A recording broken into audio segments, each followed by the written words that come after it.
श्री कमलनाथ जी और कांग्रेस ने सारी योजनाएं मेरी बंद कर दी। बेटा बेटियों को अच्छे नंबर लाते थे तो प्रोत्साहित करने के लिए लैपटॉप देते थे, वो लैपटॉप छीन लिए। कमलनाथ जी ने तो गरीबों के कफन के 5,000 भी छीन लिए। तीर्थ यात्रा प्रारंभ की थी, वो तीर्थ यात्रा बंद कर दी। अब उनको दिखाई नहीं देता तो मैं क्या करूं? उनके समय जरूर एक भी रोजगार नहीं मिला। जनता के कल्याण से कमलनाथ जी का कुछ लेना देना नहीं। कांग्रेस डिमोरलाइज हो रही, झूठ का पहाड़ खड़ा किया था वो दरक गया। अब तो कांग्रेस ऐसी चक्की बन गई है जिसके दो पार्ट हैं, एक कमलनाथ जी, एक दिग्विजय सिंह जी। ये दोनों पार्ट बाकी कांग्रेस को पीस रहे हैं। कांग्रेस पे तो उसी के लोग भरोसा नहीं करते। कोई ऐसा सगा नहीं जिसको कांग्रेस ने ठगा। ये पाखंड नहीं है कि चुनाव आया तो आप गदा उठा लो, हनुमान चालीसा का पाठ करो। मेरा नाम अखू श्रीवास्तव है। हम लोग पहले भी आपसे, आज जब मैं इंदौर आया था तो मुलाकात हुई थी जी। मुख्यमंत्री जी, आप भारतीय जनता पार्टी के सरकारों के सबसे लंबे कार्यकाल वाले मुख्यमंत्री हैं। ये अपने आप में उपलब्धि आपकी कैसी है, आप देखते हैं? कौन कितने समय रहा इससे ज्यादा महत्वपूर्ण है कि काम जितने समय रहा कैसा किया। मुझे पूरा संतोष है कि मध्य प्रदेश जो पिछड़ा बीमारू राज्य कहलाता था, विकास की दृष्टि से भी, जन कल्याण की दृष्टि से भी, आज प्रदेश के विकसित राज्यों की पात में शामिल हो चुका है। न केवल विकास के नित नए रिकॉर्ड हमने स्थापित किए हैं, अपितु जन कल्याण की भी कई ऐसी योजनाएं जिनका अनुसरण कई राज्यों ने बाद में किया, वो हमने बनाई है। और आज मेरे मन में पूरा संतोष है कि हम मध्य प्रदेश को प्रगति और विकास की दृष्टि से और जन कल्याण की दृष्टि से हम काफ़ी आगे ले गए। 2 दशकों में आपका अनुभव है, 2 दशकों का। ऐसे में सबसे बड़ी उपलब्धि जो कभी कभी लगता है कि मन को, हाँ बहुत बड़ा काम किया है हमने, वो कौन सा आप मानते हैं? देखिए, पूरी अर्थव्यवस्था जो मध्य प्रदेश की बदली वो सिंचाई की व्यवस्था से। हमने मध्य प्रदेश में नाम मात्र की सिंचाई की व्यवस्थाएं थी। 7.5 लाख हेक्टर 47 लाख हेक्टर कर चुके हैं, और अभी जो काम चल रहा है उससे 65 लाख पे तो काम लगभग पूरा हो रहा है, और हम लगभग अब इसको 75 लाख तक क्रॉस कर जाएंगे। उसके कारण तेजी से अन्न का उत्पादन बढ़ा। 100 लाख मीट्रिक टन के आसपास उत्पादन होता था, अब 700 लाख मीट्रिक टन के आसपास पहुंच गया है। तो एक बड़ी उपलब्धि तो है इंफ्रा। सड़कें थी नहीं, शानदार सड़कों का जाल 5 लाख। वो तो मैंने भी देखा, बहुत शानदार सड़कें, इंदौर तक, इधर आपके एरिया तक, बुधनी में, ये सब चारों तरफ शानदार सड़कें जी। बिजली का उत्पादन और सिंचाई की व्यवस्था एक। लेकिन दूसरे पब्लिक वेलफेयर की दृष्टि से अगर देखेंगे तो महिला सशक्तिकरण की दृष्टि से मध्य प्रदेश एक ऐसा राज्य है जिसका अनुसरण देश के बाकी राज्य करते हैं। लाडली लक्ष्मी योजना, फिर 50% रिजर्वेशन स्थानीय निकाय के चुनाव में, 30% भर्ती बेटियों की पुलिस में, ओवरऑल 35% रिजर्वेशन बहनों को, 50% आपके शिक्षक की भर्ती में नियुक्तियाँ। फिर महिलाओं के नाम पे कोई संपत्ति खरीदे तो रजिस्ट्री शुल्क केवल स्टाम्प शुल्क 1% मात्र होता है। कन्या विवाह एक नहीं, संबल, और उसके बाद मुख्यमंत्री लाडली बहना योजना। ये सब कुल मिला के माँ, बहन और बेटी को सशक्त करने की दृष्टि से अभूतपूर्व। लाडली बहना योजना, ये बड़ी चर्चा में है। क्या सचमुच जिसमें आप अभी 1250 रुपए देते हैं हर महिला को, और 1.31 करोड़ लोगों को आप शायद दे चुके हैं उसको, तो क्या ये गेम चेंजर है पूरी तरीके से? क्या इसे माना जाता है? ये बहनों की जिंदगी में खुशियां लाने के संदर्भ में अगर देखें जी, तो सचमुच में उनकी जिंदगी इस योजना ने बदल दी है जी। हम ऊपर बैठे हुए लोग नहीं समझ पाते कि एक गरीब बहन, निम्न मध्यम वर्गीय बहन के लिए ये पैसे कितने महत्वपूर्ण है। उनकी छोटी लेकिन महत्वपूर्ण जरूरत पूरी करने के लिए इस योजना के बाद बहनों की जिंदगी में खुशियां आई हैं, और सचमुच में वो मानती है कि भाई ने, सरकार ने उनके लिए बहुत बड़ा काम किया है। एक अभी तो अभी पहले इसी महीने में उनको राशि मिल गई होगी या मिलने वाली होगी। 10 तारीख को दिवाली है, 12 तारीख को दिवाली है, 15 को भाई दूज है। ये कितना बड़ा इम्पैक्ट डाल रही है ओवरऑल भी? वैसे कल ही मुझे मैं तो रोज बहनों से बात करता हूँ। देखिए, सबसे बड़ी चीज़ है उनका आत्मविश्वास बढ़ा और परिवार में उनका सम्मान बढ़ा। जी। कई बहनों ने मुझे कहा कि अब तो सास भी बहुत प्यार से बोलती है और पति भी बड़ा रिस्पेक्ट करते हैं। हाँ। कई बार तो डांटते डूटते रहते थे, लेकिन इस योजना के बाद सचमुच में उनका अपना कुछ है अकाउंट में, उसके कारण उनका आत्मसम्मान और आत्मविश्वास दोनों बढ़ा है। कई बहनों ने, कल ही एक भोपाल में बहन मिली जिसने कहा कि मैंने जो आपने पैसे दिए थे वैसे खर्चे नहीं किए, मैंने छोटा सा भोजनालय खोल लिया। किसी ने पुरानी सिलाई की मशीन लेके सिलाई का काम शुरू कर दिया, किसी ने हाथ ठेले पे फल और सब्जी बेचना शुरू कर दिया। तो बहनों ने इसका बहुत सकारात्मक उपयोग किया, आर्थिक सशक्तिकरण के लिए भी महत्व। ये जो लाडली योजना है, मैं तो कल बुधनी भी गया था, आपके एरिया में गया था और बहुत अच्छा था पूरा। मुझे देख के ताज्जुब हो रहा था कि बुधनी ऐसी जगह में जहाँ 50-50 फुट ऊंची दुकानें बनी हो, 100-100 फुट चौड़ी बनी हो, कैसे हो रहा था। बल्कि मैंने पूछा लोगों से कि कैसे संभव है ऐसी दुकानों को चलाना, क्या किसानों को आय कितनी हो जाती, जबकि सिर्फ किसान है, कोई वहाँ उद्योग नहीं है, बाकी और चीज़ें नहीं। इस पे आपका क्या आपने समीकरण तैयार किया है? देखिए, भारतीय अर्थव्यवस्था का सॉरी आज भी अगर प्राण है तो कृषि है। जी। 3-3 फसलें किसान अब ले रहे हैं हमारे यहाँ सिंचाई की व्यवस्था के कारण। और जब किसान के हाथ में पैसा आता है तो वो दुकान पे सामान खरीदने जाता है, वो गाड़ी उठाता है, 2 व्हीलर लेता है, 4 व्हीलर लेता है, फ्रिज लेता है, टीवी लेता है, मकान बनाता है, तो पूरी अर्थव्यवस्था गतिमान हो जाती है। मध्य प्रदेश में, न केवल बुधनी में बल्कि मध्य प्रदेश में कृषि ने चमत्कारी परिवर्तन लाया। हमारी एग्रीकल्चर ग्रोथ रेट कई साल से निरंतर 18+ बनी हुई है। 2 से 3% कृषि विकास दर अगर होती है तो लोग उसको पर्याप्त मानते हैं दुनिया में। हाँ, लेकिन मध्य प्रदेश ऐसा है जिसने लगातार कई वर्षों तक 18+ एग्रीकल्चर ग्रोथ रेट हासिल की है।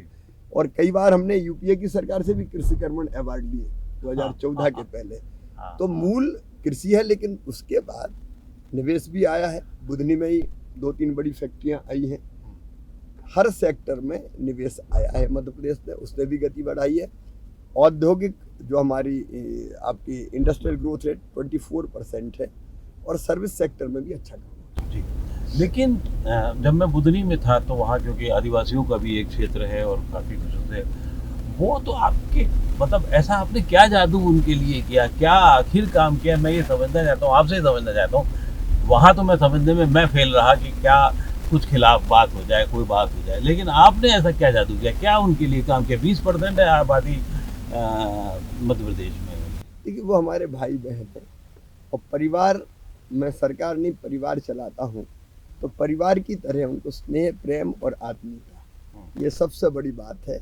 उनके शैक्षणिक और आर्थिक सशक्तिकरण के लिए भी प्रयास किए हैं, लेकिन मैं उनका सेवक बन के काम करता हूँ, तो वो और मैं एक ही हो गए, हम दो हैं ही नहीं। लेकिन अब आपके बारे में तो बहुत सारे आरोप पत्र तैयार कर रखे गए हैं, न जाने कितने। कमलनाथ तो 1000 से ज़्यादा 225 घोटालों की बात करते हैं, तो आखिर है क्या मामला? क्या सचमुच कोई कहीं है या? देखिए, ये स्वयं घोटालेबाज लोग हैं जी, इनके पास कुछ नहीं मिलता, तो ये कोई भी झूठा मामला बना के उठाते हैं जो कहीं टिकता ही नहीं है। आज तक कोई टिका क्या? आज तक ये मध्य प्रदेश की धरती और शिवराज सिंह चौहान हैं, जिसको जनता जानती है कि मैं प्रामाणिकता से और ईमानदारी से काम करता हूँ, इसलिए लोगों का स्नेह, प्रेम और आशीर्वाद भी है। और कौन सी चीज़ ऐसी जो सिद्ध हुई हो कोई बता दे, आज तक कोई सवाल ही पैदा नहीं होता। कमलनाथ जी हो या पहले दिग्विजय सिंह हो, इन्होंने मध्य प्रदेश को तबाह और बर्बाद कर दिया था। 1.25 साल में मध्य प्रदेश की दुर्गति कमलनाथ जी ने कर दी थी। भ्रष्टाचार का अड्डा मध्य प्रदेश को बना दिया, सेक्रेटरिएट दलालों का केंद्र बन गया, और कौन के यहाँ छापे पड़े और पैसे बरामद हुए आसपास से? कमलनाथ जी उसका जवाब दें। 15 महीने में कुछ जो आपकी पहले से योजनाएं चला रही जा रही थी महिलाओं को लेकर के, लाडली को लेकर के, वो भी शायद उस पर भी काम नहीं। श्री कमलनाथ जी और कांग्रेस ने सारी योजनाएं मेरी बंद कर दी। बेगा भारिया शहरिया बहनों के खाते में 1000 रुपये डालता था, वो बंद कर दिए। कन्या विवाह तो हुए, लेकिन बेटियों को पैसे हम देते थे, शादी के बाद मास मैरिज अरेंज करके वो पैसे नहीं दिए। हम संबल योजना के अंतर्गत एक्सीडेंट पर डेथ पे 4 लाख, सामान्य मृत्यु पे 2 लाख, अंतिम संस्कार के लिए 5000 देते थे। कमलनाथ जी ने तो गरीबों के कफन के 5,000 भी छीन लिए। बेटा बेटियों को अच्छे नंबर लाते थे तो प्रोत्साहित करने के लिए लैपटॉप देते थे, वो लैपटॉप छीन लिए। हमने जो तीर्थ यात्रा प्रारंभ की थी वो तीर्थ यात्रा बंद कर दी। किसानों की कई योजनाएं बंद कर दी। राहत की राशि जो हम देते थे वो देना उनने बंद कर दी। प्रधानमंत्री आवास योजना के मकान वापस लौटा दिए क्योंकि स्टेट शेयर ना देना पड़े। और ऐसे ही उनने प्रधानमंत्री किसान सम्मान निधि के नाम ही नहीं भेजे थे, तो कई किसान उससे वंचित रह गए। मैं जब मुख्यमंत्री बना तब मैंने भेजे। जनता के कल्याण से कमलनाथ जी का कुछ लेना देना नहीं, सारी योजना बंद कर दी थी। यहाँ प्रियंका गांधी आती हैं, वो बहुत हमलावर हो जाती हैं।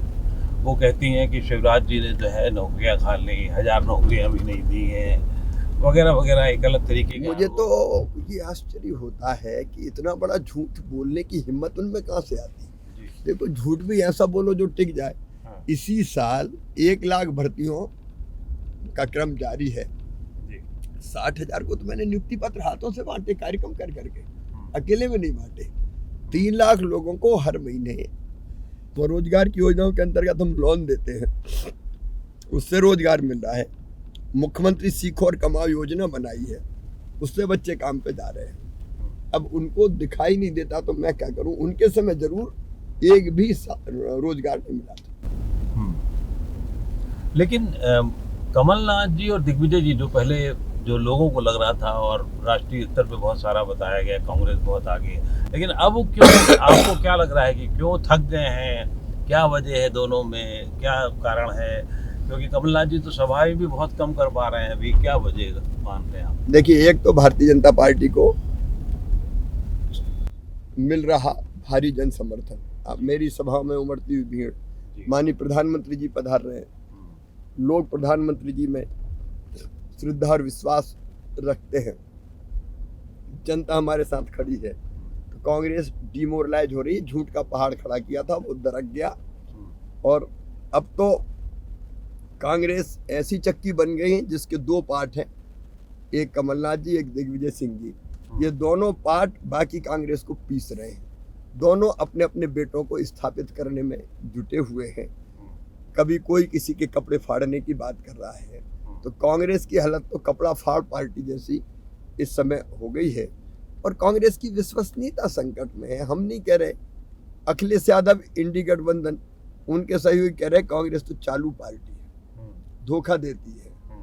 इंडी गठबंधन भी, कांग्रेस तो दलदल हो गई, उस दलदल में फंस गया है। इंडी गठबंधन मतलब इंडिया जो अलायंस है, आपने इंडिया आपने इंडी कर दिया।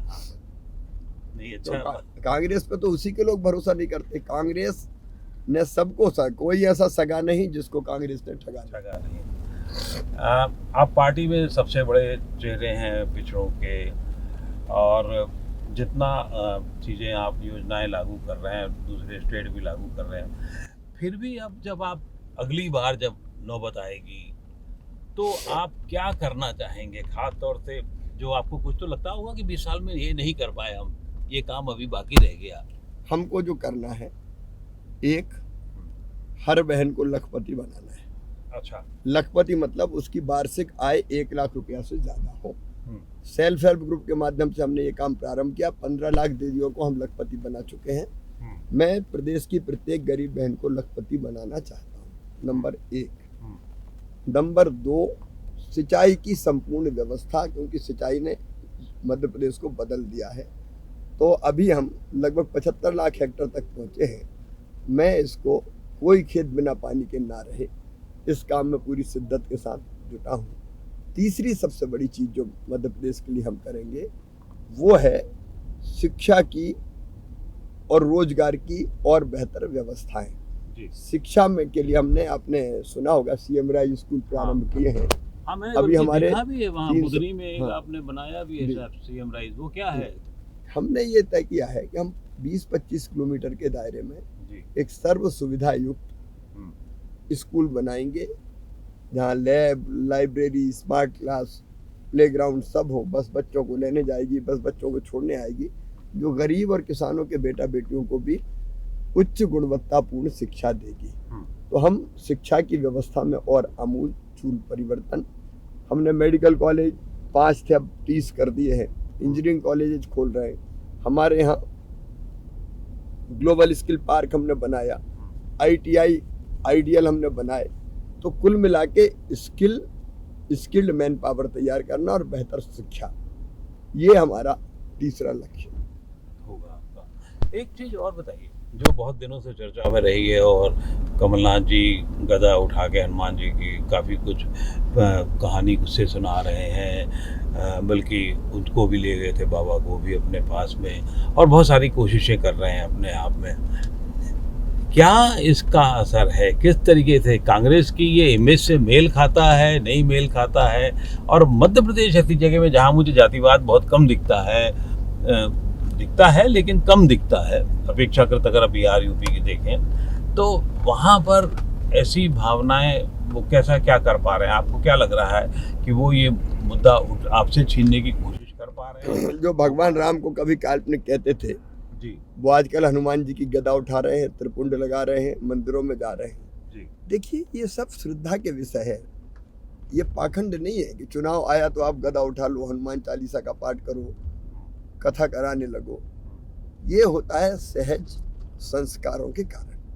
हम अगर करते हैं तो विचार और संस्कार के कारण।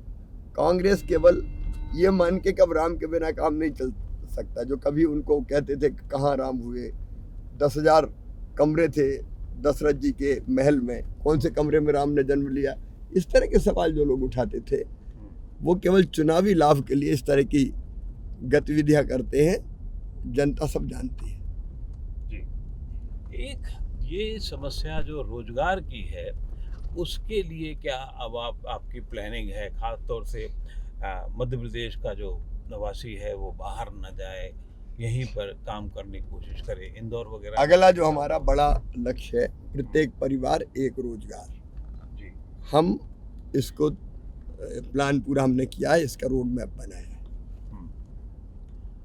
अच्छा, एक चीज़ और भी बड़ी मतलब रोचक चल रही है कि आप जिस तरीके से आम आदमियों से मिलते हैं, हर एक के लिए आप भाई हैं, मामा हैं, ये रणनीति दूसरे नेता क्यों नहीं अपना पाते? आप इतने सफल रहे हैं, इतने ज़्यादा लोगों में प्रचलित मतलब खुशियाँ लाते हैं, ये रणनीति बाकी और नेता क्यों नहीं ला पाते, चाहे कांग्रेस के हो चाहे और पार्टियों के हो? मैं और किसी पे टिप्पणी नहीं करूंगा, सबका अपना अपना तरीका होता है, लेकिन मेरे लिए मेरे भाई बहन, बेटा बेटी, भांजे भांजी हैं सब, ये मैं अंतरात्मा से मानता हूँ, और सब अपने हैं, इसलिए अपनों की बेहतरी के लिए काम करना है, इसलिए मैं गले लगाता हूँ, लोग मुझे गले लगाते हैं। मैं तो वो सौभाग्यशाली भाई हूँ जिसके पास बहनें आके जिससे लिपट जाती है, मेरा माथा चूमती है, मेरे सिर पे हाथ रखती हैं। तो एक अद्भुत रिश्ता मध्य प्रदेश की जनता से है, ये सचमुच में ईश्वर की कृपा है। मैं अपने आप को बहुत भाग्यशाली मानता हूँ कि जनता मुझे इस ढंग से स्नेह और प्यार करती, मैं भी जनता को प्यार करता हूँ। उनके लिए नेता नहीं हूँ, मैं भैया हूँ, मामा हूँ।